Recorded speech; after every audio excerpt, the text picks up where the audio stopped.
It started innocuously enough, as these things often do. The new tenant in apartment 3B, a man named Daniel, was polite, soft-spoken, and kept to himself. In a building full of busy tenants, no one thought much of him, but I noticed things, little things, from my spot across the hall. At first, it was the noises. Late at night, when the world outside had gone still, there was a peculiar scraping sound, like furniture being dragged or something heavier. At odd hours, I'd hear muffled thumps and sometimes faint, guttural murmurs. I told myself it was nothing, a television, a hobby, maybe a pet.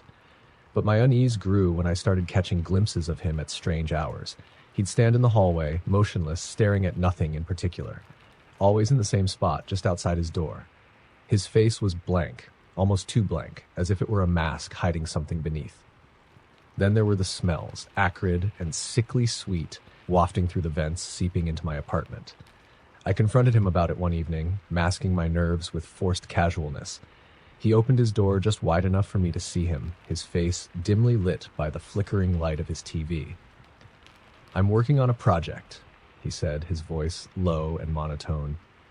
"It'll be done soon." He didn't elaborate, and I didn't press him, though I wanted to ask about the pile of heavy-duty garbage bags I spotted just behind him. That was the night I decided to watch him more closely. It felt ridiculous, like I was being paranoid, but something didn't sit right. I started taking note of when he left and returned. He rarely went out during the day, but often disappeared late at night, carrying duffel bags. When he returned, the bags were empty. I convinced myself to let it go until the night I heard the knock. It wasn't on my door, but it was close, deliberate, rhythmic. 3 slow, heavy knocks. I froze, straining to listen as the knocks echoed again. I tiptoed to my peephole and peered out. The hallway was empty. No one stood outside his door, but I could hear faint whispers. Not from him. They were coming from inside his apartment. That was when I called the landlord. I lied, said there was a leak or a pest problem and that someone needed to check 3B. The landlord, grumbling about the late hour, said he'd stop by in the morning. But morning never came for Daniel. When the landlord knocked on 3B's door the next day, there was no answer. After several attempts, he unlocked it with his master key. I stayed in my apartment, peeking through the crack of my door. The smell hit first. Rotten, overwhelming. The landlord gagged, covering his mouth as he stepped inside. A few minutes later, he stumbled back into the hallway, his face ashen, and called the police. The cops arrived quickly, sealing off the area. They didn't tell us much, but whispers spread among the tenants. They found something in the walls. Several somethings. Bodies. Neatly wrapped in plastic. The entire apartment was a macabre workshop filled with tools and photographs. The pictures were the worst part. They were of us. Every tenant in the building, captured in moments we thought were private. Cooking, sleeping, watching TV. And then they found the tunnel. A hidden crawl space leading from his unit into the others. I didn't want to believe it, but when I saw the hole behind my dresser, carefully covered and recently disturbed, I couldn't stay there another night. Daniel was never found. The police say he must have fled during the chaos, vanishing into the city. I moved far away to a place where no one knows me, but I still feel him sometimes. Late at night, when the world is silent, I hear faint thumps, and once, I swear, I heard 3 slow, deliberate knocks on my door. The house next door had been empty for years. It was a crumbling, gray shell of its former self, with peeling paint, overgrown weeds, and windows so thick with grime they seemed permanently clouded. Rumor had it that no one wanted to live there because of the incident, a vague and shifting tale that changed depending on who told it. But no one in the neighborhood really knew what had happened there, just that the house carried an air of unease. One night, I noticed a light flickering in one of the upstairs windows. It wasn't steady like a lamp or candle. It pulsed, irregular and almost alive. My stomach churned at the sight. I told myself it was just kids messing around, some harmless prank, but I couldn't shake the feeling of being watched. The next day I saw movement. A man, gaunt and pale, standing just behind the broken curtains on the second floor. He didn't move, didn't react when I locked eyes with him. He just stood there, his face partially obscured by shadow. The man didn't seem to come outside. But at night I heard noises, low, guttural sounds, like someone trying to speak but failing. And always that flickering light in the window. The whole situation made my skin crawl, but I didn't want to get involved. I figured it was none of my business. Until the night I came home late and found my front door ajar. I froze on the porch, my keys dangling uselessly in my hand. I knew I'd locked the door. My neighborhood wasn't the safest, so I was meticulous about it. I pushed the door open, and my heart dropped when I saw the muddy footprints on the floor. They led from the front door into the living room, then up the stairs. Grabbing a heavy flashlight from a drawer, I crept through the house, every nerve in my body screaming to turn around and run. When I reached the top of the stairs, I heard it. A faint, wet sound, like someone chewing. It was coming from my bedroom. I pushed the door open slowly, and there he was, the man from the window. He was crouched over my bed, his back to me, his body twitching unnaturally. The chewing sound grew louder. My flashlight trembled in my hand as I whispered, "What are you doing?" He turned his head. No, his whole body swiveled toward me like a puppet on a string. His face was pale and stretched, his eyes unnervingly wide. His mouth was smeared with something dark, and in his hands he held my pillow, shredded and soaked with blood. I staggered back, and he lunged, moving impossibly fast. I slammed the door in his face and ran, throwing myself down the stairs and out into the street. My neighbor, an older man named Bill, heard the commotion and came running with a baseball bat. We went back into the house together, but the man was gone. The only trace of him was the pillow, torn apart and sticky with what we later found out wasn't blood, but some kind of viscous, black substance that no one could identify. The police didn't take me seriously. They searched the house, found no signs of forced entry, and chalked it up to a home invader who got spooked. But I knew better. The next night, the flickering light in the window was gone, and so was the man. But sometimes, late at night, I feel like he's still in the house, hiding in the shadows. I hear faint, wet noises in the walls and feel eyes watching me from places they shouldn't. The worst part? My bedroom door, the one I know I shut and locked every night, is always cracked open by morning. It was a quiet, rural town. Too quiet for my liking, but the rent was cheap, and the job that brought me there didn't leave me with many options. My nearest neighbor was about a mile down the road, a solitary man named Mr. Grayson. People in town warned me about him, said he was eccentric, a recluse, but harmless. Just keep to yourself, and he'll keep to his, they'd say. At first, I took their advice. I'd see him occasionally, standing at the edge of his property, staring out at the road with a blank expression. His house was old and sagging, surrounded by a field of dead grass and rusted equipment. Something about it unsettled me, but I couldn't put my finger on it. One night, as I was locking up, I noticed a figure standing in my driveway. The motion sensor light clicked on, and I saw him, Mr. Grayson. He wasn't moving, just standing there, staring at my house. My stomach turned. I debated calling out to him, asking if he needed something, but something about the way he stood, too rigid, too still, froze the words in my throat. I locked the door, triple-checked the windows, and tried to convince myself it was nothing. But then I heard it. A faint tapping at the back door. My heart raced as I crept toward the kitchen, clutching a knife from the counter.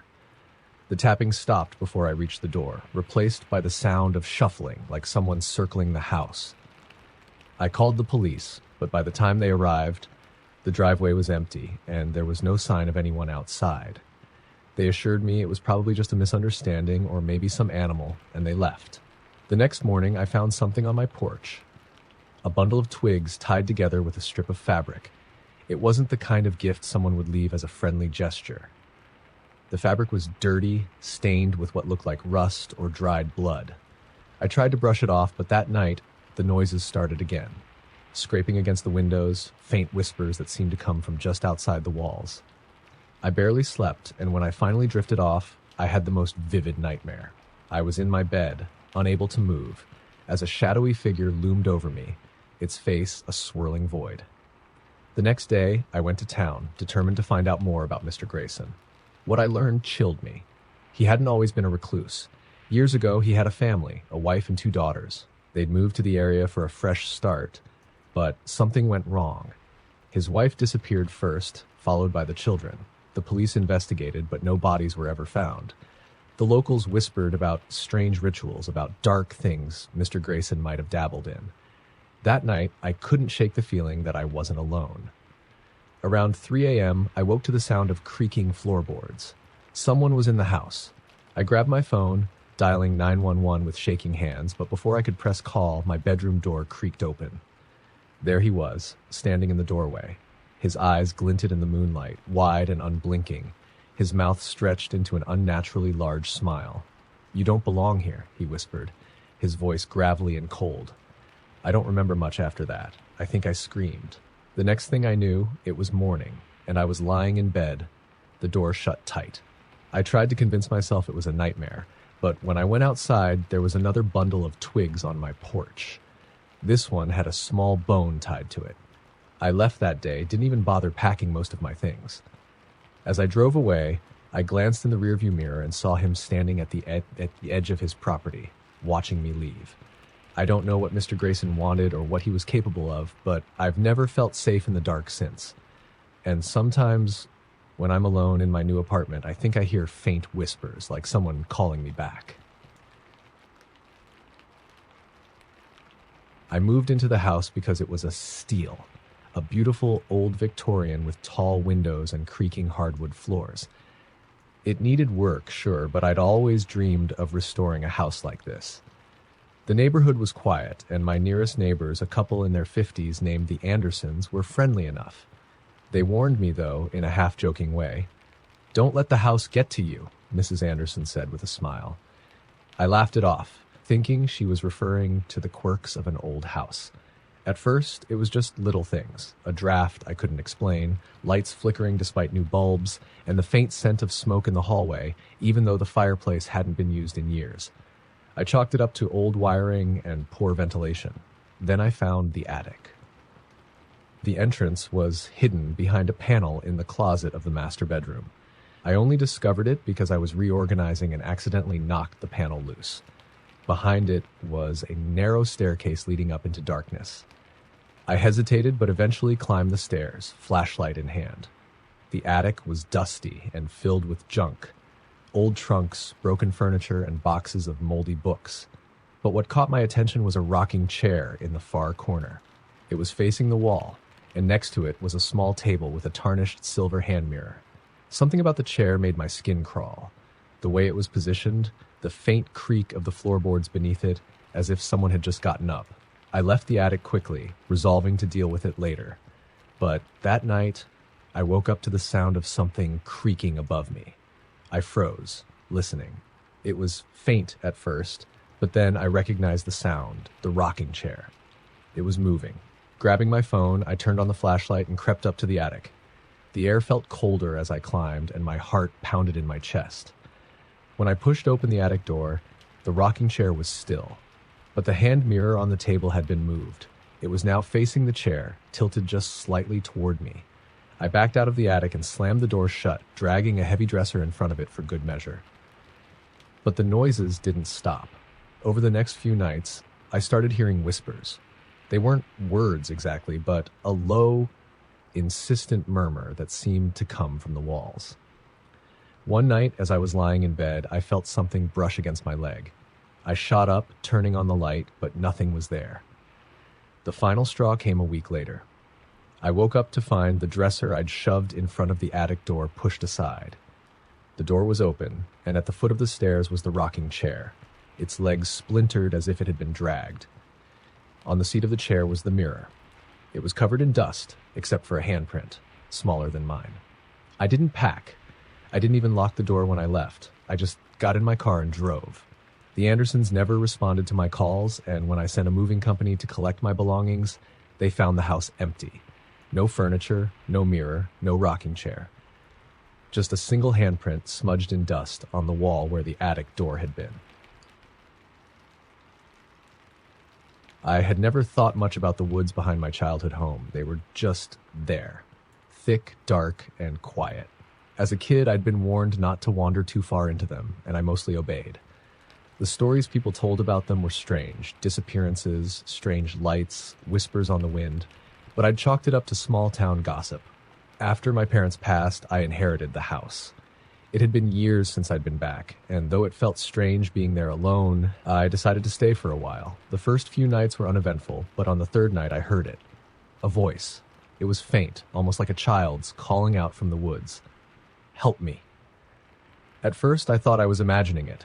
I stood at the window peering into the inky blackness, but I couldn't see anything. Then it came again, clearer this time. Please, help me. My heart raced. It was too late for anyone to be out there, especially a child.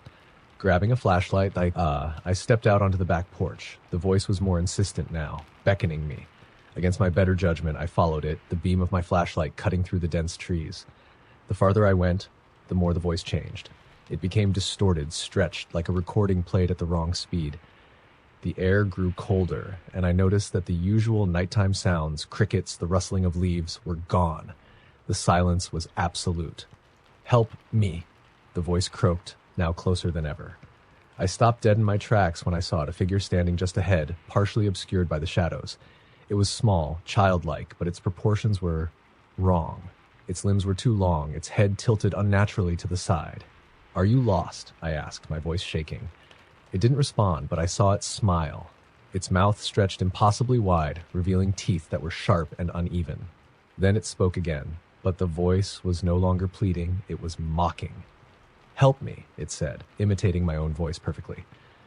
The flashlight flickered, and in that brief moment of darkness, I heard something move, fast, like it was rushing toward me. When the light came back, the figure was gone. I ran. I didn't look back, didn't stop until I was back inside the house with the door bolted behind me. My lungs burned, and my hands shook so badly I could barely lock the windows. That night, I barely slept. Every time I closed my eyes, I heard the voice again, whispering from just outside the house. Help me. Let me in. The next morning, I found footprints in the dirt outside my window. They weren't human. They were long, clawed, and deep, as if something had been standing there for hours. I left the house that day and never returned. I don't know what was in those woods, and I don't want to know. But sometimes, late at night, when the world is quiet, I hear the faintest echo of a voice outside my window. Help me. I didn't know much about the man who lived in the house across the street. He kept to himself, rarely left, and didn't seem to have visitors. The house itself was strange, old and crumbling, with shutters that hung crookedly and a yard overrun with weeds. People in the neighborhood said he was odd, but no one could agree on exactly why. One night, I was up late working on a project when I noticed movement through his window. It was rare to see him, especially at night, so I was curious. I turned off my desk lamp, making my room dark enough to watch unnoticed.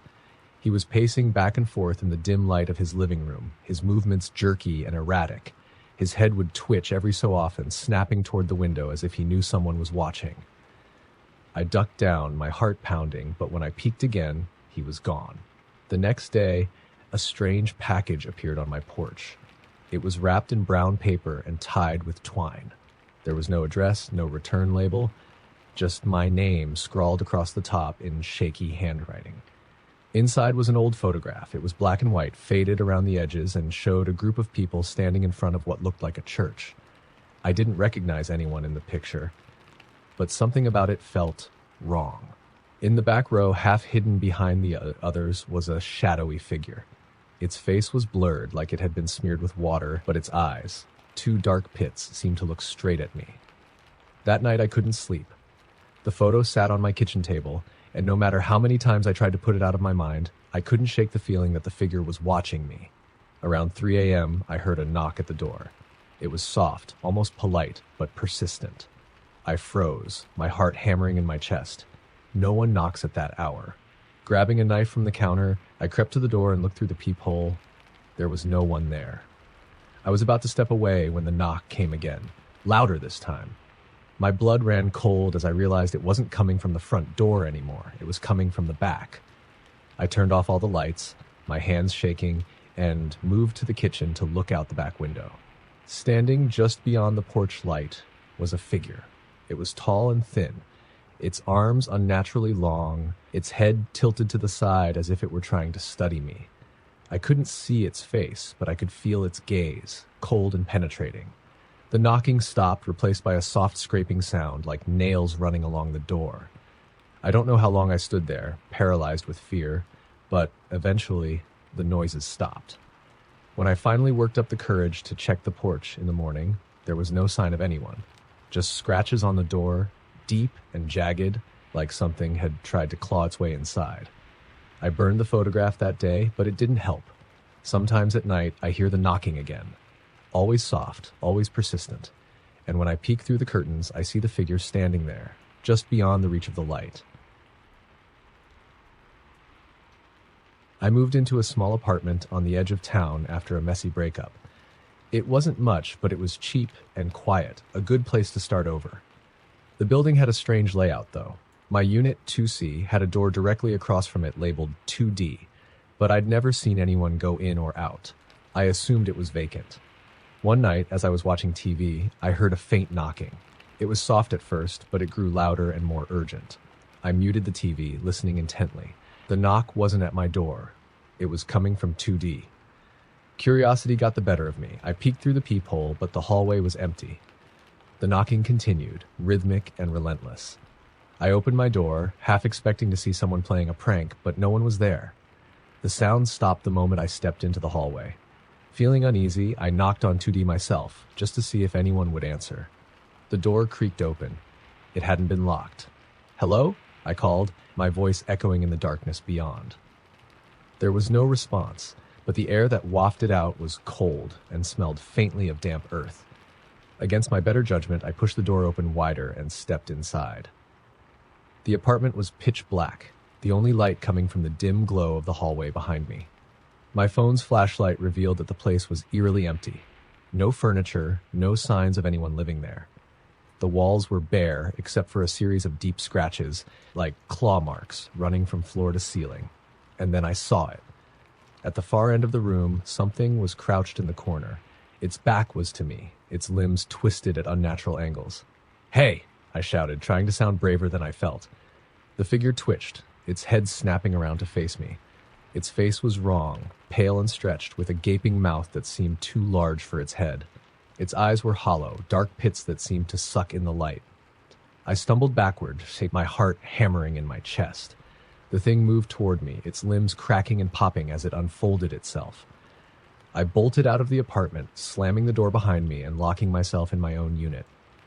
I called the building manager, rambling about the vacant apartment and what I'd seen. He sounded confused. "There's no 2D, he said. "That's just a maintenance closet. It's been sealed up for years." I didn't sleep that night. The next morning, I went back into the hallway. The door to 2D was gone, just a blank wall where it had been the night before. I packed up and left that day. But sometimes when I'm alone in a quiet place, I hear knocking again. Always soft at first, then louder, more urgent. And every time, I feel like something is waiting on the other side, just beyond the door. When I found the antique mirror at a flea market, it felt like it was waiting for me. The vendor, an older man with weathered hands, was eager to sell it, almost desperate. "Take it off my hands," he said, avoiding eye contact. "No charge. Just take it." It was beautiful, though, a tall, ornate frame of dark wood, intricately carved with swirling patterns. The glass was pristine, almost too pristine for something so old. Against my better judgment, I took it home. At first, it seemed harmless, a stunning piece that added character to my otherwise plain living room. But strange things started happening almost immediately. The first night, I swore I saw movement in the glass. Not my reflection, but something else, a flicker of shadow in the corner of my eye. I turned quickly, but there was nothing there. I convinced myself it was just my imagination. A few days later, I noticed that objects in the room appeared slightly different when reflected in the mirror. The angles were off, the shadows longer. Once I saw a vase on the mantel in the reflection, even though I'd moved it to another room. It was unsettling, but things took a darker turn when I noticed my own reflection behaving oddly. One evening, as I walked past the mirror, I glanced at my reflection and froze. It wasn't mirroring me. While I stood still, my reflection tilted its head just slightly. My heart dropped, but I told myself it was a trick of the light. That night, I woke up to a faint tapping sound. It was coming from the living room. My pulse quickened as I crept down the hall, the noise growing louder with each step. When I reached the room, I saw it. The mirror was trembling, vibrating slightly against the wall. The tapping wasn't coming from outside, but from within the glass itself. As I stared, the surface of the mirror seemed to ripple, like water disturbed by a breeze. A pale hand pressed against the glass from the inside, its fingers splayed and clawing as if trying to push through. I stumbled back, tripping over the coffee table, but the hand retreated before my eyes. The mirror returned to its normal, still state. The next morning, I tried to get rid of it. I carried it to the garage and threw a blanket over it, determined to take it to the dump. But when I returned to the living room, the mirror was back on the wall, perfectly hung as if it had never been moved. Panic set in. I smashed it with a hammer, the glass shattering into 1,000 shards, but instead of relief, I felt an overwhelming dread. The pieces of glass shimmered on the floor, and in each shard I saw a reflection, not of the room, but of dozens of faces, all staring back at me with hollow black eyes. The next day, a new mirror arrived at my door. It was identical to the first, even down to the carvings on the frame. I didn't order it. I left the house that same night. I don't know what the mirror wanted, and I don't care to find out. But sometimes in reflective surfaces, store windows, puddles, even the blank screen of my TV, I catch glimpses of those hollow-eyed faces. And I know the mirror is still waiting. I took the job as a night security guard at an old, abandoned hospital because I needed the money. The place had been closed for years, left to decay after the new hospital was built across town. My only task was to patrol the building and make sure no vandals got in. The first night was uneventful. The halls were quiet, the peeling walls echoing only my footsteps. I carried a flashlight and walked my route, checking the doors and windows. Easy money, I thought. But on the second night, I noticed something strange. As I walked past the nurse's station on the 3rd floor, I felt a sudden chill. The air seemed heavier, colder. I glanced at the dusty, broken clock on the wall.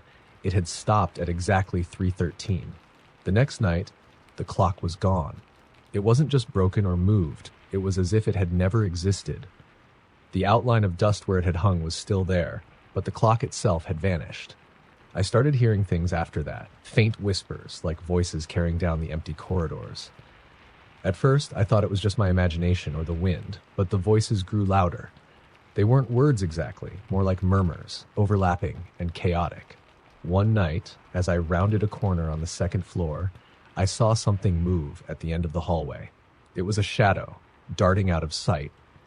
I called out, thinking maybe someone had broken in, but there was no answer. I followed the shadow, my flashlight trembling in my hand. When I reached the end of the hallway, there was nothing there, just a door that led to the old operating room. The door was ajar. I pushed it open and stepped inside. The room was dark, except for the faint green glow of an old surgical light hanging from the ceiling. My flashlight revealed rusted equipment and cracked tiles. But something else caught my eye, a figure standing in the corner.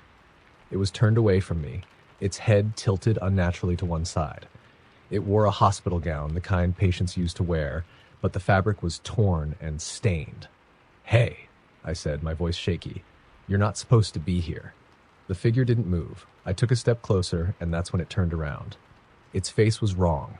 Its eyes were hollow sockets, its mouth sewn shut with black thread. It raised one hand, pointing at the surgical table in the center of the room. I turned to look, and my stomach dropped. On the table was a body. My body. I stumbled back, my flashlight flickering. When I looked again, the figure was gone, and the table was empty. But the surgical light was still swaying gently, as if someone had just brushed past it. I ran out of the building and didn't stop until I was outside. I called my supervisor, told him I was quitting, and never went back. But the hospital hasn't left me. At night, I dream of that figure. It stands at the foot of my bed, pointing at me with its hollow eyes. And sometimes when I wake up, I hear the faint sound of whispers, like it's calling me back.